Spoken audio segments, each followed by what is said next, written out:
Five Rings Podcast, Road to Tokyo on the Sports Podcasting Network. Your weekly fix leading up to the 2020 Olympic Games with Duane Rollins and Kevin Laramée. Follow us and listen to us live on Twitter at Five Rings Podcast and like our Facebook page, facebook.com/Sports Podcasting Network for more content. Good day, good night, and welcome to the Five Rings Podcast for Tuesday, February 4th, 2020. I'm Kevin Laramée, joined by Duane Rollins. As always, Duane, it's the Road to Tokyo edition of the Five Rings Podcast. Up until the Tokyo 2020 Olympics, the question is, will there be a Tokyo 2020 Olympics? We'll try to answer that question. Of course, we're referring to the coronavirus happening right now in China, in Asia, spreading around the world. To this day, to this moment, Duane, around 425 persons have died. Over 10,000, over 17,000 actually, persons have been infected worldwide about this coronavirus, and it has led to a lot of cancellations of major events happening in China and in Japan and in Asia per se. Yeah, look, I mean, it does seem a little extreme to be talking about this early, but at the same time, there have been major events moved before. Now, there is no more major event than the Olympics when you're talking about the sporting world, obviously, particularly the Summer Olympics. And, you know, I think it's also worth talking. We're the road to Tokyo, but the road to Beijing is going to be the next round of the Five Rings podcast. And that's in China. So obviously that's 2 years away, so it's exactly 2 years away this month. So there's a lot of time there, and you would hope that this, you know, if we're still talking about this then there's a problem. So let's hope that doesn't happen. But certainly this is something worth keeping an eye on. Now, I don't want to be alarmist when we're talking about this, and there are a lot of good articles out there that explain the overall risk. But when any new virus comes in and is causing panic like this one is, I think it's worth mentioning, and just in a general sense, how this affects major competitions like this, and how the sporting world is not immune to the rest of the world, and how maybe they need to, you know, make arrangements to make sure that they are protected as much as possible from this. Now, you know, in Brazil we had this as well with the mosquito-borne stuff, but Zika, but that didn't really work out too much. But nonetheless, here we are again. 4 years later. Here we are again. It seems it will always be a case, but this is spreading really quickly, and it's gathering not just headlines around the world, but also a lot of worry across the world. Here is a beginning of an article on Fortune.com talking about this. Japan's Prime Minister Shinzo Abe has said on Monday that Japan is keeping in close touch with the World Health Organization and other groups to ensure a coronavirus outbreak will not affect the Tokyo Summer Olympics. Abe's statement comes on the heels of rumors that Japan may cancel the Olympics over fears of the coronavirus, which has now infected more than 17,000 people worldwide and killed over now 425.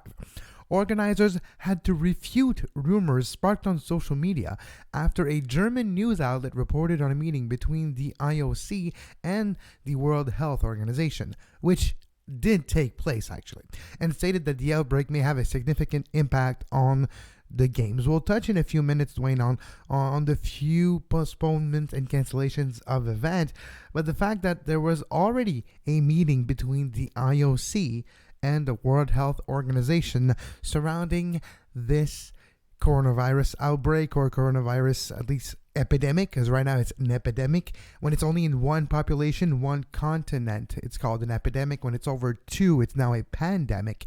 But this epidemic is sparking a lot of worry. And Duane, just a caveat, that meeting could have been an information meeting also for the Tokyo 2020 and International Olympic Committee, asking the World Health Organization for more information and clarity on this outbreak, which could possibly be the basis of this meeting. But it's a lot to take in right now. Well, for sure. And look, they'd be smart to do this, to make this plan. They'd be dumb not to, right? You have to plan for everything. You have to plan for the most extreme. No one questions it on the security side of things. They would do mock drills about terrorist attacks all the time, and that's highly unlikely to happen. We've seen several Olympics without happening. Since Atlanta was the last time something significant happened at those, but they can, so they have to plan for it. a health problem, a virus problem, is always going to be an issue when you're dealing with an event that brings people from every corner of the world together and in close contact for a short period of time in a small area. Think about your own self on a micro level. When you fly, you're more often to come back with the sniffles, aren't you? And that's because you have a lot of people that you don't normally have contact with, and a lot of viruses that you don't normally have contact with that your body can't fight off, right? This is just a different level of that. And Yeah. look, there will be stages to have something like to cancel the Olympic. That would be absurd, right? Right now, absolutely, that would be an absurd thing to talk about at this point in time. You're talking about a virus that has killed, and I don't want to dismiss the loss of life here in any way, but from a global perspective, has killed a very tiny amount, less than the actual flu does right now. Well, less than things falling from buildings. I think there's statistics every year. There's like thousands of people dying every year from things falling off buildings and landing on people's heads. So, no, you're right. Yeah. So right now, this is something to keep an eye on, just as we are. I think the city I'm in is a little more acutely aware of these things because we have a large population that comes from the country that this is starting in China. And, SARS, the last time this happened, was also coming out of China and affected this city, which got shut down for a couple of weeks.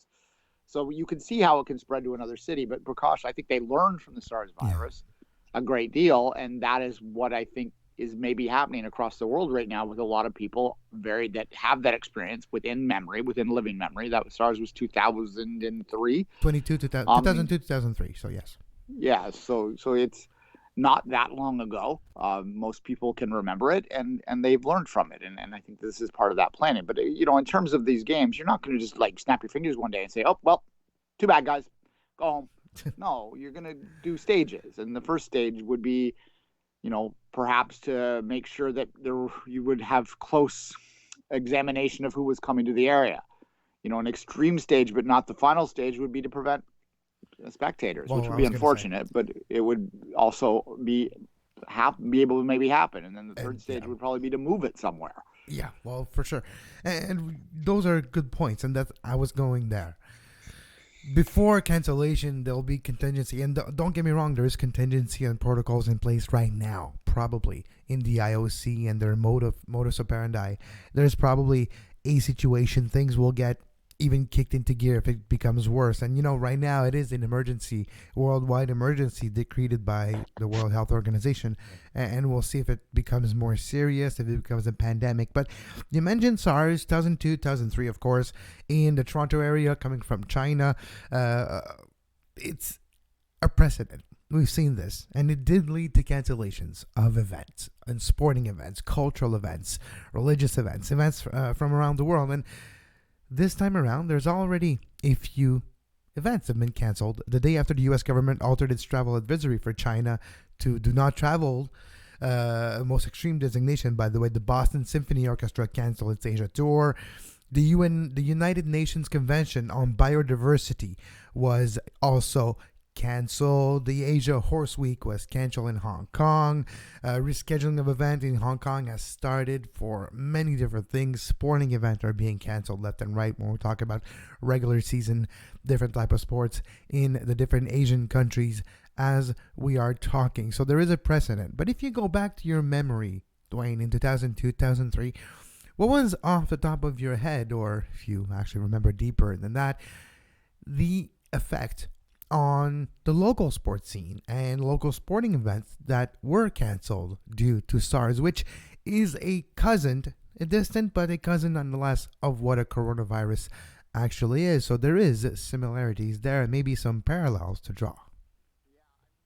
To say, for disclosure, I was living in New Brunswick at that time, but I was back in Ontario constantly because I'm from here, obviously. So I don't have intimate knowledge of what it was like in the city per se. I have talked to other people that were here that day, and it was a ghost town in Toronto. But there's also a lot of people that look back at it kind of fondly because it sort of made them connect with people a little bit more. And there's lots of stories about that at that time. And it came right on the backs of the hydro outage that we had for a week or so here too. So it was kind of a strange time in this city's history. In terms of the sports events, there were some canceled, yes.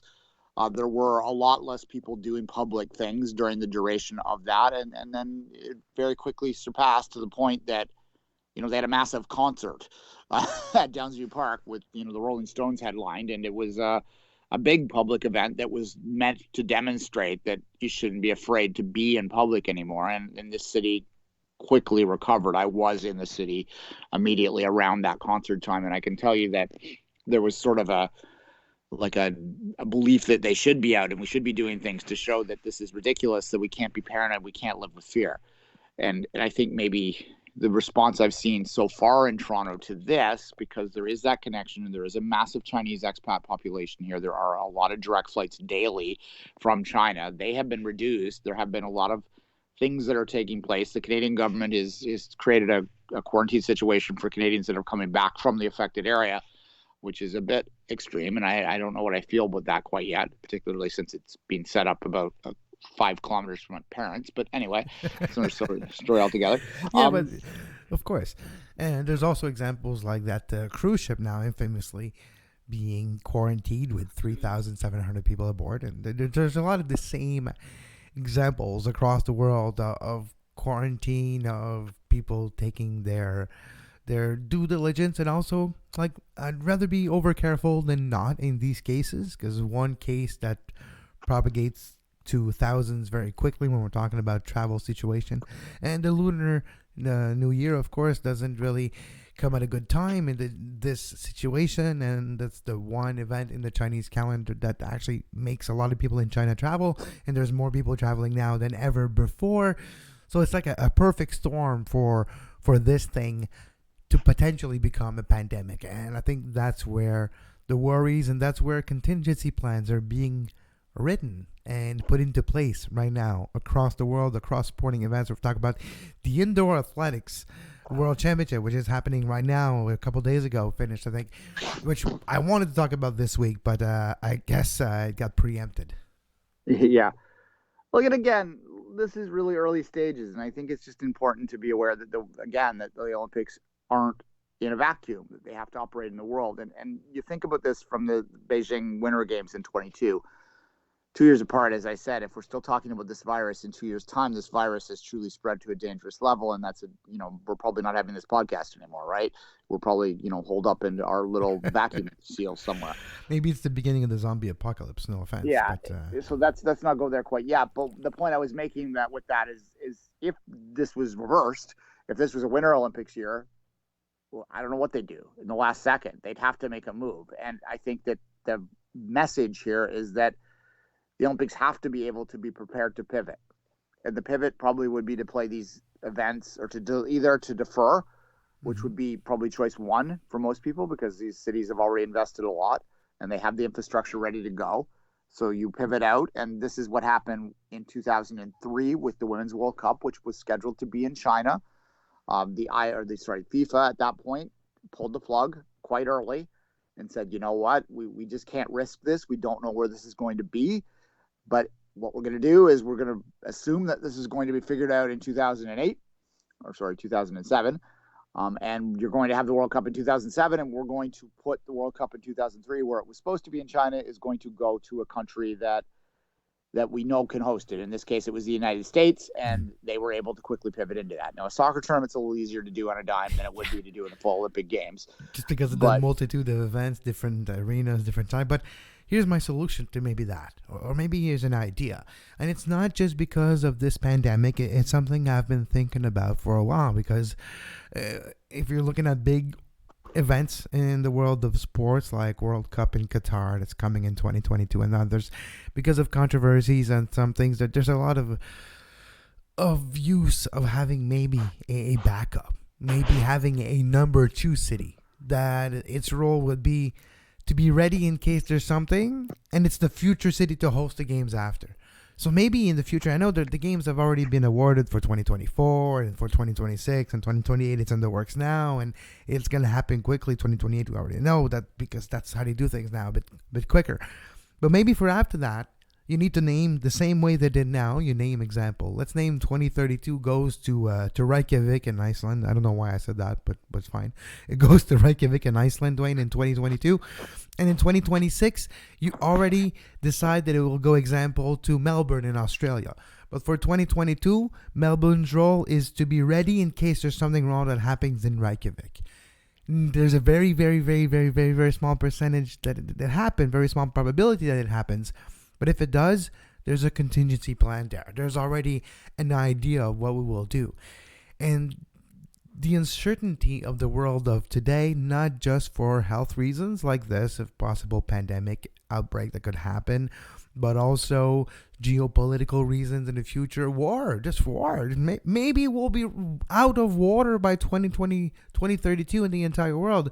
And it's going to be the beginning of the water wars, but not like in the water world. Actually, like people battling for drinking water.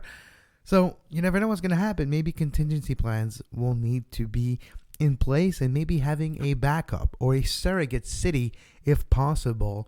And that city, because if it fills that role this one time, it gets the Olympic 4 years after.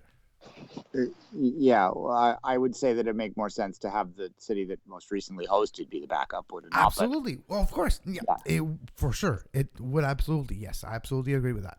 Yeah, so Rio in this case, or London. But then what do you do if it happens back-to-back Olympics? The same place just got 3 Olympics because we got it? Because the other place were bombed? You know what? We're almost there anyway. That's a topic that we'll probably have in another day.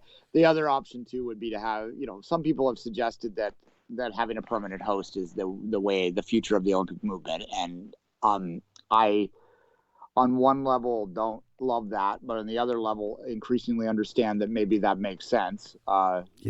Sadly, it could not be Olympia. Greece, I think, has shown that it probably is not the place for that. But I have an idea. So with global warming, places on this planet are becoming way more hospitable than before. Antarctica has land underneath it, and soon it'll be dry, soon it'll be warm, dear Duane. So maybe Antarctica as a continent becomes the Olympic continent. Literally, sure. And you do the games there every freaking time. As long as we're in a sci-fi podcast now, but at any rate, although there is some suggestion that as the ice caps melt, there's going to be more viruses come out of the ice caps that we haven't seen in thousands of years. And now we're getting into a really weird kind of combination podcast here, but no. This podcast is brought to you by Standard Life. Get your life insurance while it counts. Exactly. Let's continue. Anyhow, then to get back to this, though, look, I don't think there's going to be a problem with Tokyo. First off, I have maybe naive faith, but faith nonetheless that health professionals can contain this and that this will get dealt with in plenty of time for this summer. It also, I have a geography degree. I know that Japan and China are not the same place. They're relatively close, but they're not the same place. So it should be fine. So there's that. But I'm glad that they're doing these precautions. And I think that's, again, a positive thing. And there's no way to completely hide from this. Because, again, is not to belabor this, but if the Olympic cycles were flipped and this was China happening now, imagine this. We'd be 2 weeks away from the opening ceremonies. They would not have any choice but to bump this, I don't think. If that were the case, I don't know whether you'd move it, like maybe you flip it to the period of time for the Paralympics and hope it gets contained by then. I don't know. But you'd have athletes not wanting to go, and that's the big problem there. We saw that with Zika, with, particularly the golf field was decimated by it. It's a bit of a weird one because the golfers weren't buying into the tournament anyway. But no, but they were the only ones that could use that as an excuse because we're outside for 4.5 hours, so we have the most risk there possible of being bit by a mosquito because we're literally where mosquitoes breed. That was probably an excuse used by a lot of them on that day. There was a whole lot of nothing about Zika. Oh my God! But to this day, though, I just went to Jamaica last summer, and my doctor told me not to procreate in the next year. Just in case, because there's still a big risk factor. So those things, even though we don't hear from it after it becomes news, like after the cycle of news, the news cycle goes around to something else. We don't hear about it, but Ebola is still present around the world, same as this Zika virus. So we'll see what coronavirus does. But Duane, there's always a virus. There's always Yeah. something, right? In 2014, it was Zika. And if we go to 2010, wasn't it like a fever? Everyone was worried about some Probably, fever in South Africa. So for the World Cup there and their first, there's always something, right? Okay, Yeah. fine. When it was a Lillehammer, no one was worried about anything in Lillehammer. Fine, but you know what I mean?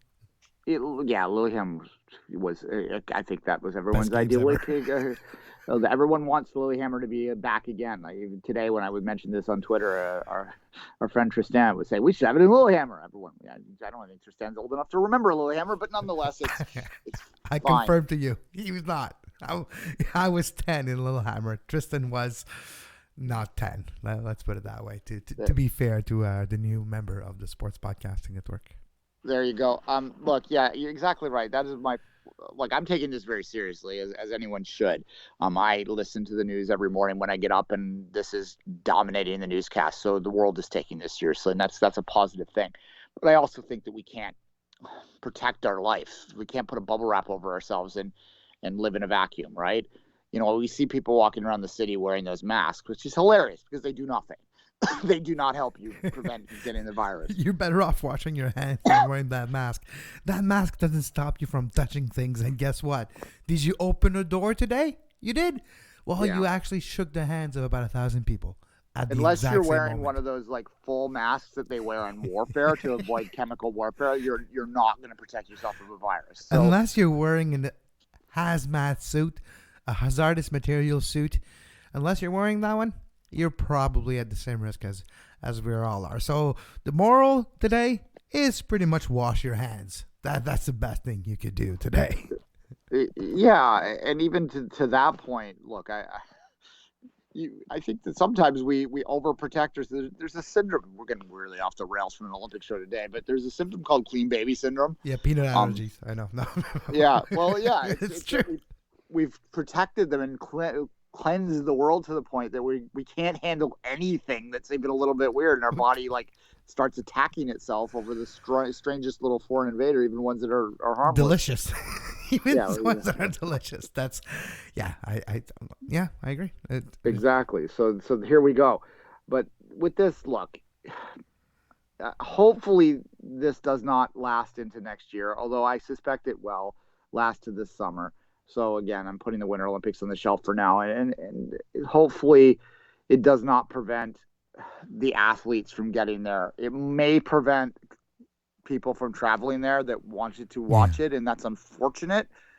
But I'm not going to lose sleep over that. We've seen several Olympics where the amount of people that got to the country that they could has been limited because of where it's been. I mean, Pyeongchang was not exactly that well attended from other people outside the country, even from people inside the country. Duane, when you were a kid and watching the Olympics, going to the Olympics wasn't a thing.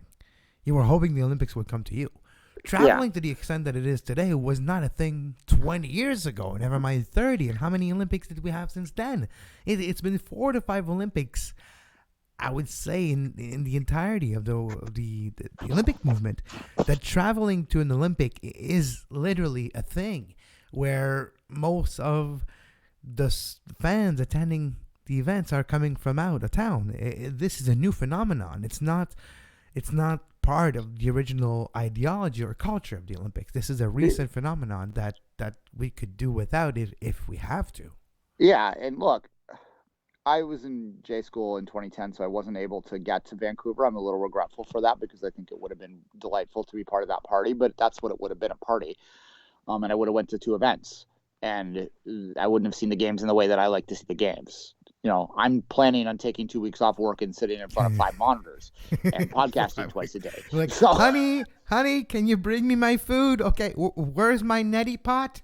Okay, and where's my chamber pot? Thank you, because I'm not leaving my room. I'm staying here. I don't know who has to clean that pot. That's not my problem, but I'm not leaving the room. I'm staying here. You knew who I was. You knew who I was when you married me. You knew who you married. This is on you. That one's on you.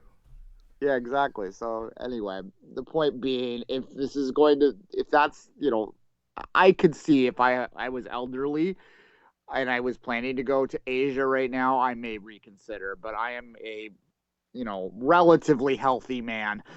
that, sometimes I can maybe make some lifestyle changes. Let's not kid ourselves. I just had some Ringolos for lunch. But hey, it's a wheat product, right? So you're good. Get some cereals in there. It's not bad. Exactly. Anyway.